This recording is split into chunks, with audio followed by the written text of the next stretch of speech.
সম্মানিত উপস্থিতি, আমি বলছিলাম সংক্ষিপ্ত সময়ের মধ্যে আমার আলোচনা দীর্ঘ সপ্তাহের 2 সপ্তাহ আলোচনা ছিল বিদআত সম্পর্কে। আমি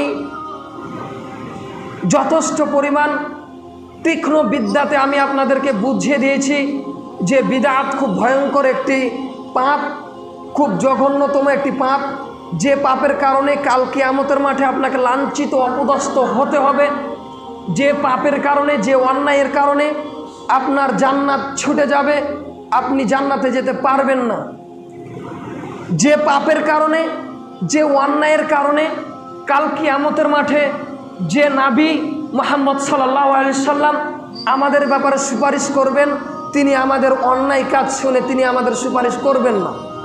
যে নবী আমরা উম্মতে মুহাম্মাদি আমরা হাউজে কাসরের সময় যখন উপস্থিত হব পান করার জন্য, তখন তিনি আমাদের কথাকে স্মরণ করে, তিনি আমাদের অন্যায়ের কথাকে স্মরণ করে তিনি আমাদের হাউজে কাসরে পানি পান করতে দিবেন না। আমি সংক্ষিপ্ত সময়ের মধ্যে আপনাদেরকে বুঝিয়ে দিয়েছি যে মুসলিম সমাজে প্রচলিত বিদআত যেটি আমরা সম্পূর্ণভাবে করে থাকি। আমি অল্প সময়ের মধ্যে কয়েকটি সংজ্ঞা, কয়েকটি অর্থ দিয়ে আমি আপনাকে বুঝিয়ে দিয়েছিলাম যে বিদআত কাকে বলে এবং বিদআতের পরিণাম কি।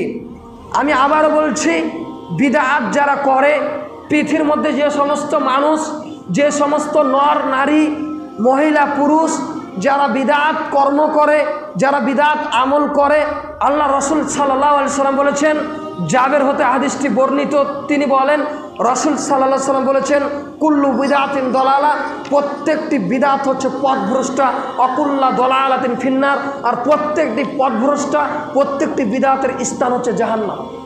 জি, জাহান্নামে যেতে হবে।